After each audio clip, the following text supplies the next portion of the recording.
बहुत बहुत बधाइयां महाराज। जन्माष्टमी का भी पर्व है, तो आप सभी को अभी से भगवान कृष्ण के जन्म महोत्सव की बहुत बहुत बधाई। जन्माष्टमी और भगवान कृष्ण का महोत्सव लोग मनाएंगे, जन्माष्टमी भी मनाएंगे, आप और हम भी मनाएंगे, खूब जन्मोत्सव भी हो पड़ेगी। पर क्या श्रीमद् भागवत कथा कहती है, क्या भगवान कृष्ण का जन्म केवल जन्मोत्सव एक ही दिन मनाना चाहिए? श्रीमद् भागवत कथा में वेद व्यास जी वर्णन करते हैं, सुखदेव जी महाराज राजा परीक्षित से कहते हैं कि भक्त अपने दिल में रोज मनना चाहिए कि आज मेरा कृष्ण मेरे हृदय में प्रकट हुआ है,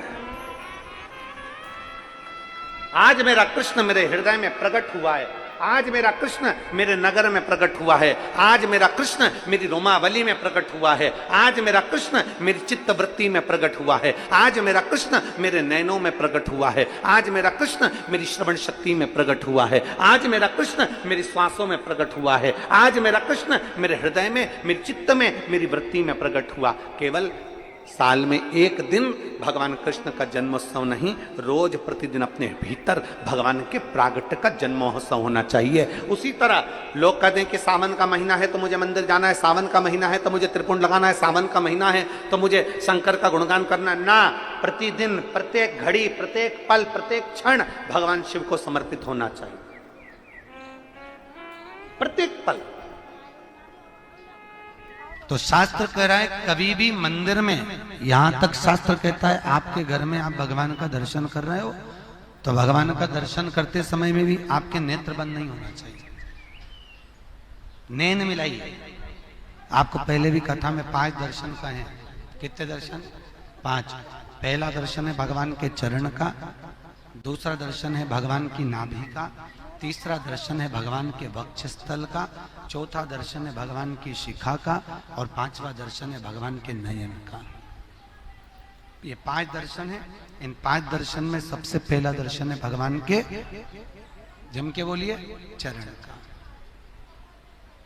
आखिरी का जो दर्शन कहा गया है वो 5वां जो दर्शन है वो भगवान के नयन का दर्शन, कि भगवान से नैन मिलाइए। नेत्र बंद कर कर नहीं बैठना, जो नेत्र बंद कर कर बैठे, भागवत कहती है साधना वो है जो परमात्मा की भक्ति को, भगवान के मुखाग्र बिंद को, कि तेरे नयनों को मैं निहारती रहूं, तेरे मुखड़े को मैं देखती रहूं और तेरे ही नैनों में मैं समाहित होती चली जाऊं, वो साधना है, वो दर्शन है, वो दर्शन की मूलता है महाराज। वो साधना, वो दर्शन की मूलता है। नेत्र बंद कर कर बैठने से भगवान नहीं मिलता। भगवान कृष्ण कह रहे हैं ब्रजवासियों, तुम हाथ जोड़कर बैठे हो, नेत्र बंद करके बैठे हो, तो क्या भगवान मिलेगा? ऐसे भगवान नहीं मिलने वाला। भगवान को पाने का सबसे सुंदर तरीका है, भगवान की भक्ति को धारण करो, हृदय में उतारिए, चित्त चिदानंद वृत्ति में उतारिए। भगवान हिंदू धर्म में मूर्ति की पूजन बताइए, तो मूर्ति की पूजन क्यों बताई? कि सामने मूर्ति होगी, तुम उससे नैन मिलाते रहोगे, परमात्मा तुम्हारे भीतर जाता रहेगा और तुम परमात्मा के भीतर जाते रहोगे। मूर्ति की पूजन इसलिए हिंदू धर्म में प्रथमता में वर्णित करी गई है महाराज।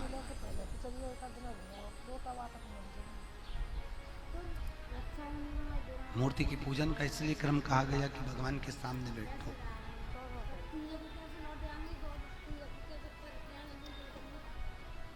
वो गीत गाते हैं ना, ये आ बैठ मेरे पास तुझे देखता रहूं, ना मैं कुछ कहूं ना तू कुछ कर। भगवान के मंदिर में कहा नहीं जाता, भगवान के मंदिर में पहुंचकर भगवान की मूरत के सामने खड़े रहकर, भगवान की मूरत के सामने बैठकर भगवान को देखा जाता है। भगवान आपको देखे और आप भगवान को देखें, बस यही निर्मल भक्ति का प्रतिबिंब बिंदु। घर में भगवान जो भी मूर्ति हो, चाहे शिव की हो, चाहे किसी भी देवी देवता की मूर्ति हो, पर एक अंगुष्ठ से बड़ी नहीं होनी चाहिए। कितनी? जम के बोलिए।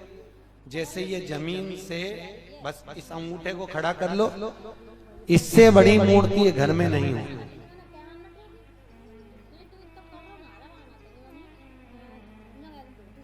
अगर इससे बड़ी मूर्ति हमारे घर में होती है तो उसको सेवा की जरूरत मंदिर जैसी पड़ती है। कैसी सेवा चाहिए फिर? मंदिर जैसी। अगर इससे छोटी मूर्ति है तो आप उसको शक्कर का भोग लगा दो, खड़ी शक्कर रख दो, मिश्री रख दो, गुड़ रख दो, तुम्हारी मर्जी पड़े कैसे भी कपड़े पहना दो। अगर छोटी मूर्ति है तो भगवान को कैसे भी आप घर में रख सकते हो, पर इससे जहां मूर्ति बड़ी हो गई तो उसको बड़ी सेवा की जरूरत पड़ती है।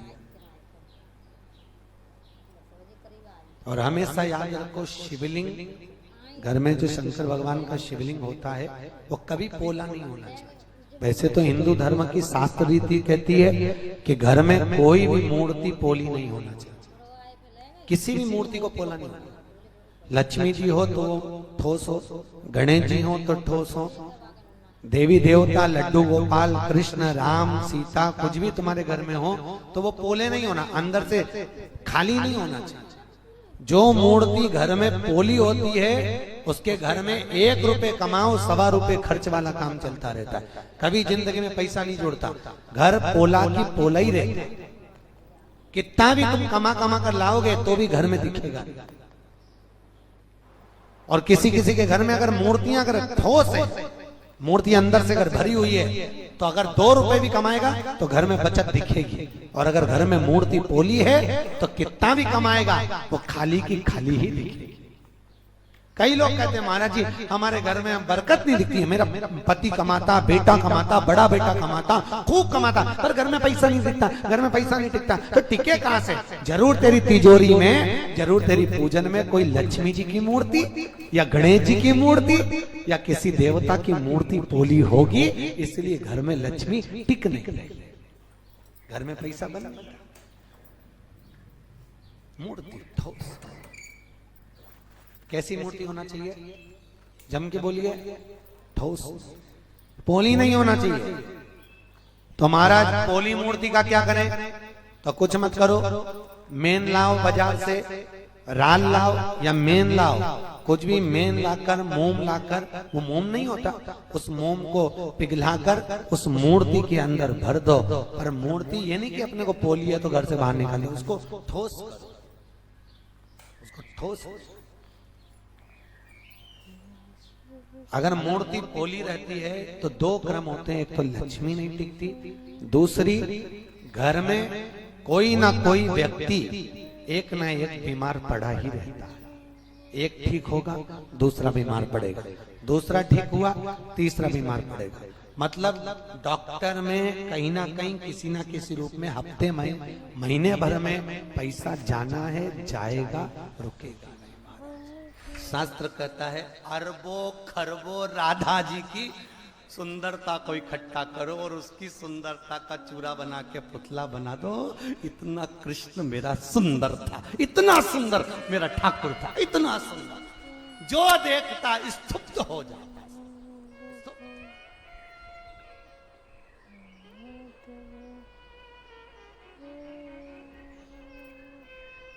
फिर वही वाली बात आ गई, लुट गई रे सांवरिया भाई, तेरी जति पुरानी, इतनी सुंदर, बहुत सुंदर। तेरे नैन बड़े मतवाले, मटके हैं प्यारे प्यारे, तेरे नैनों की मटकनिया पे बलहार प्यारे, जो बलहार प्यारे,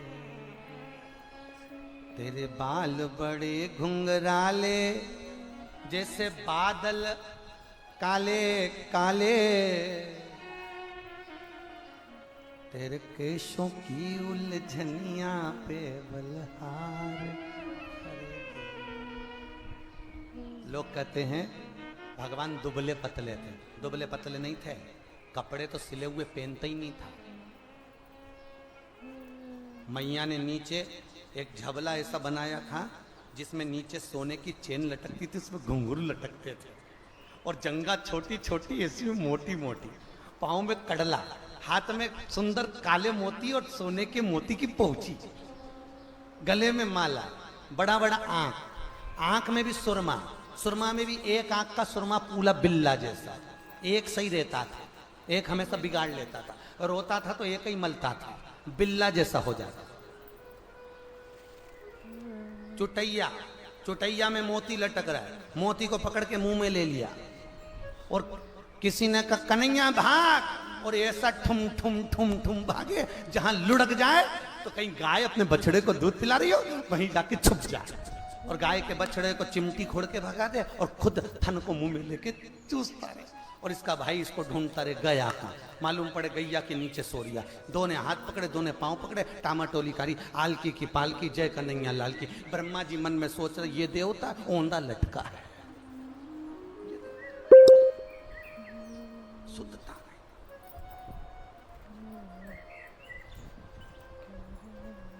तेरे पांव बड़े मत वाले, ठुमके हैं प्यारे प्यारे, तेरे पावन की पे जनिया पे बलहार प्यारे जो, बलहार प्यारे जो, बड़े सुंदर है, बड़े सुंदर। ना कजरे की ढाल, ना मोतियों के हार, ना कोई किया श्रृंगार, फिर भी कितनी बड़ा अति रमणीय। देखो, देखते रह जाए।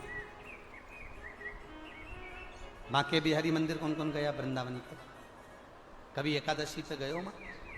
एकादशी के दिन एक साध्वी आती है, शाम को 6:30 बजे, एक सन्यासन सफेद कपड़े में।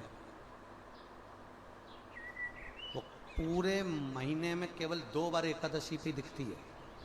बिहारी जी के मंदिर में आती है, फूलों की माला बनाकर लाती है, बिहारी जी को दिखाती है, सामने बिहारी जी को दिखाएगी और बाकी बिहारी के गले में जो भी फूल की माला होगी वो अपने आप टूट के नीचे गिर जाती है, और सन्यासन अपने गले में जो माला दिखाती है वही माला पहनकर बाहर निकलकर चली जाती है। वो केवल एकादशी पे आती, शाम को 6:30 बजे।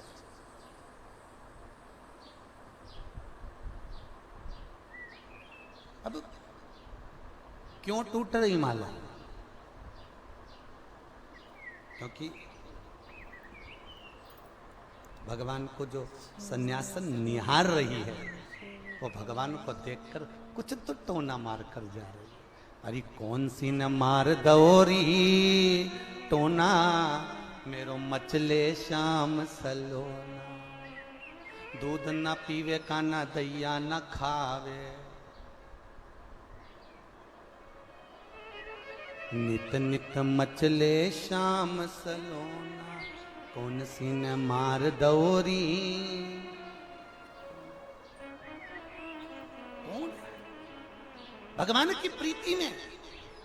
गोवर्धन नाथ जी की अगर परिक्रमा करने जाओ तो गिरिराज जी की परिक्रमा में एक संत ऐसे हैं जो 24 घंटे परिक्रमा लगाते, 24 घंटे। ना सोच निवृत्ति के लिए जाते हैं, ना वॉशरूम जाते हैं, 24 घंटे परिक्रमा चल रही, एक क्षण के लिए भी नहीं रुकते। परंतु लोग परिक्रमा करने कहाँ जाते? लोग तो बस कोलू के बेल की तरह घूम के आ जाते। कभी हमारा निवेदन है, कभी परिक्रमा करने जाओ तो एक एक शिला का दर्शन करके आओ, एक एक शिला का दर्शन। गिरिराज बाबा की एक एक शिला पर जाइए, संतों से मिलकर आइए। जो संत गोवर्धन नाथ जी की कंदराओं में पड़े रहते, निकलते परिक्रमा करते फिर अंदर चले।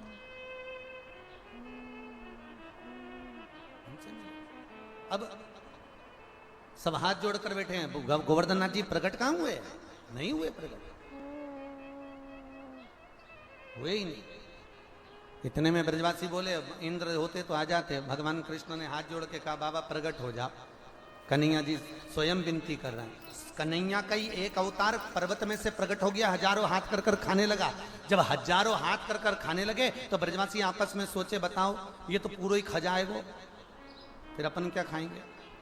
अब भगवान प्रकट नहीं हो रहे थे तो क्या पत्थर है, और भगवान प्रकट हो गए तो क्या ये तो पूरा ही खा जाएगा। ये दुनिया के लोग हैं, कभी जीने नहीं देंगे तुमको, याद रखना। कह रहे हैं ये तो पूरा ही खा जाएगा। अब ब्रजवासी बोले पूरा खा जाएगा, तो भगवान कृष्ण बोले ठाकुर जी थोड़ा छोड़ दो। गोवर्धन नाथ जी ने हाथ को रोक लिया। जब हाथ को रोका, रोकने के बाद में जब भगवान रुके तो भगवान ने कहा आज के बाद में किसी के सामने जीमने नहीं आऊंगा। भगवान चले। सारे ब्रजवासियों ने परिक्रमा करी, परिक्रमा कर कर चले। जैसे ही परिक्रमा कर कर चले, गोवर्धन नाथ जी की परिक्रमा का सुख आया। एक एक शिला, जतिपुरा से जब हम परिक्रमा को प्रारंभ करते हैं, जतिपुरा से चलते चलते चलते चलते बीच में चलने पर बहुत सुंदर सुंदर शिलाखंडों का स्मरण होता है हमारा। बहुत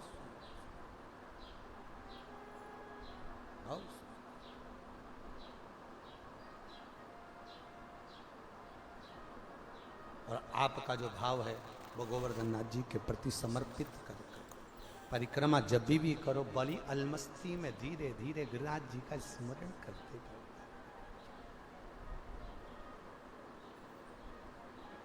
अब भगवान को अगर आप ये पुष्प चढ़ा रहे हो तो ये फूल का मुंह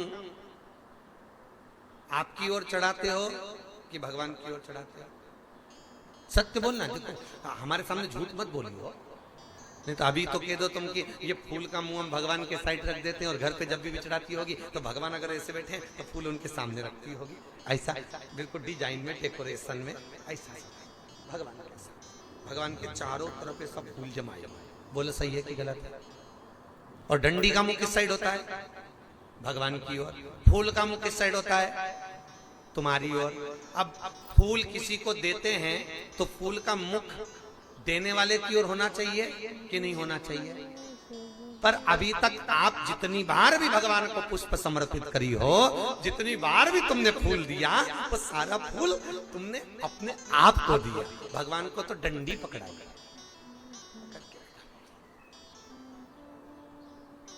भगवान को और फूल चढ़ा के अभिलाषा कितनी बड़ी, मन में तमन्ना कितनी बड़ी, मैं भगवान को फूल चढ़ा रही, मैं भगवान का श्रृंगार कर रही, भगवान मेरी जरूर सुनेगा। भगवान के काय का सुनो? रोज की रोज कांटे की डंडियां मेरे को चुबा चुबा के चली जाए। कई लोग कहते हैं भगवान तुमने ये लड्डू रखा था, मैंने ठाकुर जी तुमने लड्डू नहीं खाया, भगवान तुमने ये पेड़ा नहीं खाया, भगवान तुमने ये झारी जी का जल नहीं पिया। भगवान के मन तो खूब करता पीने का, पर करूं क्या? जब जब मैं आगे बढ़ता हूं डंडी चुभ जाती। इसलिए वैष्णव धर्म में, पुष्टि मार्ग में तो फूल भी पूरा भगवान को नहीं चढ़ाते, उसकी पंखड़ी को निकाल कर, फोल्ड कर कर, तैयार कर कर, सुई में डालकर, फिर गुंज माला तैयार कर कर भगवान को चढ़ाई जाती। एक पत्ती के 4 भाग मोड़े जाते हैं। बचपन, जवानी, अधेड़ी, बुढ़ापा भगवान को देते।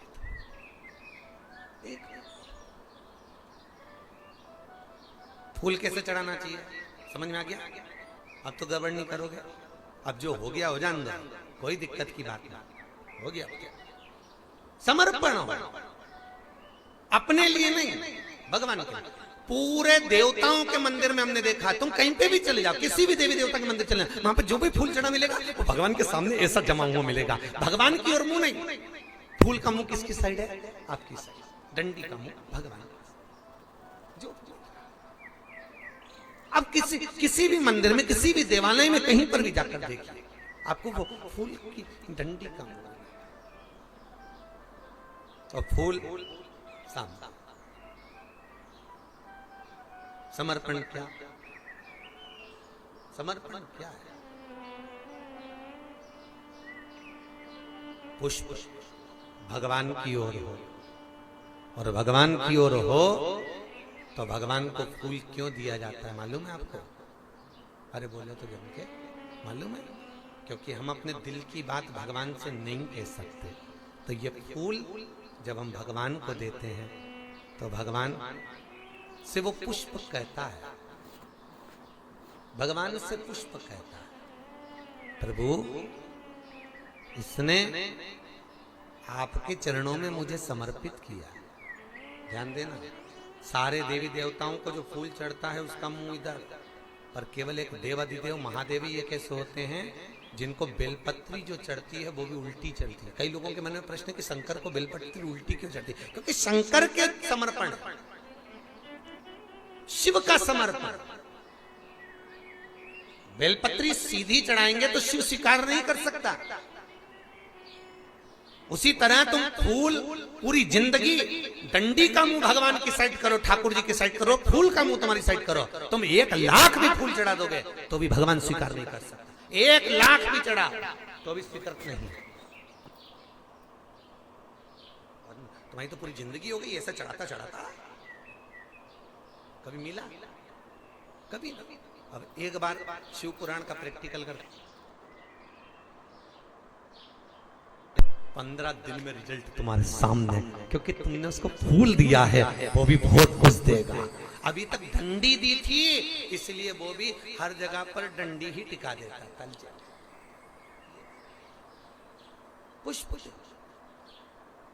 पुष्प कहता है भगवान से, भोलेनाथ से, पुष्प करा नारायण से, पुष्प करा ठाकुर जी से। फूल अपने मन की बात शंकर से नहीं कह सकते, तो फूल कहता है, फूल कहता है प्रभु जैसा मैं कोमल हूं, चढ़ाने वाले को इतना कोमल बनाकर रखना। प्रभु जैसे मुझ में सुगंध है, चढ़ाने वाले को इतना सुगंधित बनाकर रखना, उसकी जगत में इतनी सुगंध रखना, इतनी सुगंध रखना कि जितने बदबू वाले हैं वो भी भग जाए और ये सुगंध और फैल जाए। मतलब जलने वाले जितने हैं सब भग जाए, इतनी सुगंध। प्रभु इतना सुंदर मुझे समर्पित करा, इसका जीवन भी सुंदर बनाकर रखना। फूल करा शिव से, पुष्प करा ठाकुर से, पुष्प करा लाडला से। अब चढ़ाया, खूब चढ़ाया। और एक और बात अपनी जिंदगी में उतार कर रखना, बहुत अच्छी तरह से उतारना। किसी के बगीचे में फूल लगा हो, बिना आज्ञा के कभी मत तोड़कर भगवान को चढ़ाओ, कभी भी। कंस का जो जन्म है, कौन? कंस। पवन रेखा के गर्भ से जो बच्चे ने जन्म लिया था कंस ने, पवन रेखा के गर्भ से जो कंस जन्मा था, उसके जन्म का केवल एक ही कारण था कि इसने कुबेर के बगीचे से पुष्प को तोड़कर किसी दूसरे को दे दिया था, तो कंस का जन्म हुआ था। बहुत ध्यान देना, कई लोग दूसरे के बगीचे से फूल तोड़कर लाते हैं और तोड़कर फूल को लाकर भगवान को समर्पित करते हैं। भगवान कहते हैं यदि आपके पास में पुष्प नहीं है तो 2 चावल के दाने अक्षत तो होंगे, उसको फूल समझकर मुझे समर्पित कर दो, पर किसी के बगीचे से तोड़कर बिना पूछे चोरी कर मुझे समर्पित ना करना। बहुत ध्यान से। तुलसी अपने गले में अपन क्यों धारण करते हैं? इसलिए पहनते हैं। रुद्राक्ष अपन क्यों पहनते हैं? उसका कारण, क्योंकि नारायण बिना तुलसी के भोजन को भी स्वीकार नहीं करते। करते हैं क्या? नहीं। जब भगवान बिना तुलसी के भोजन स्वीकार नहीं करते तो फिर आपके गले में अगर तुलसी की माला नहीं होगी तो नारायण आपको कैसे स्वीकार करेंगे? बिना तुलसी के, बिना रुद्राक्ष।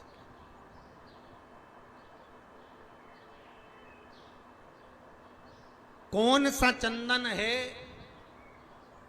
जो भगवान को सर्वाधिक प्रिय है? बोलो जम के। आप वृंदावन के पास रहते हो, जरा अच्छे से जवाब दे दो।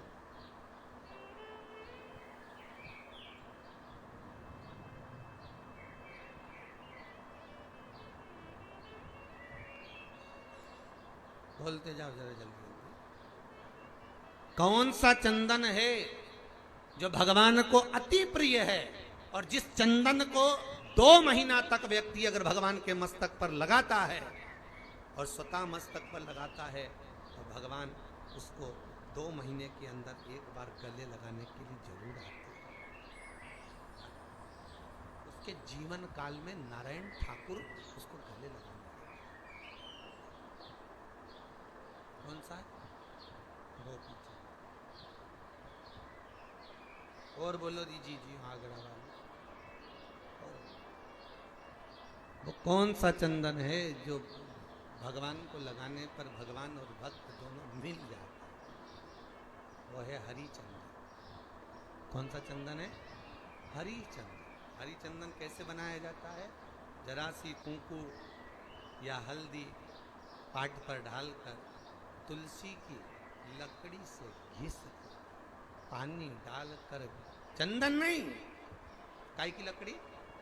तुलसी की लकड़ी को घिस कर चंदन तैयार करा जाता है, वो हरी चंदन कहलाता है। वही हरी चंदन भगवान को लगाएं, अपने मस्तक पर लगाएं, मेरा नारायण आकर गले लग जाता है। वो हरी चंदन है। सर्व चंदनों में श्रेष्ठता का भाव तुलसी के गुण तत्व को प्रकट कर दो। तुलसी के गुण,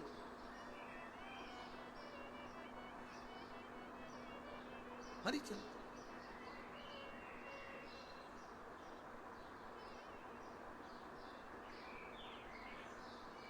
हरिचंदन का भाव तुलसी के तात्विक सुख का अनुभव कराता है। उसको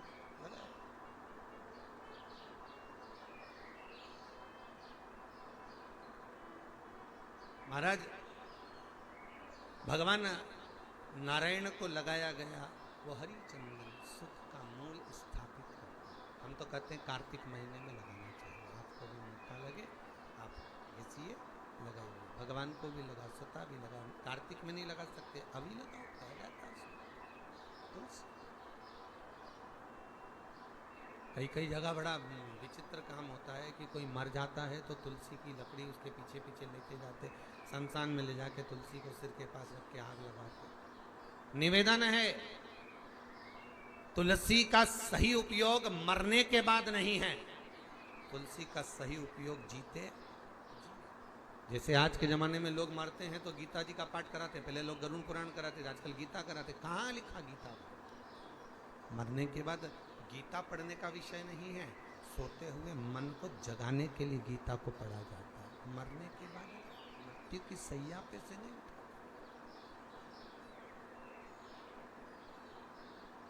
हमारा दान, हमारा सत्कर्म, हमारा पुण्य जो हम करें वो लगना चाहिए। जिस दिन आपका एकादशी का व्रत रहेगा, जिस दिन आपकी प्रदोष रहेगी, जिस दिन आप सोमवार का व्रत करोगे, संकट सोमवार करोगे, जन्माष्टमी करोगे, रामनवमी करोगे, जिस दिन आपका व्रत रहेगा, आपको वैसे दिन कभी क्रोध नहीं आएगा।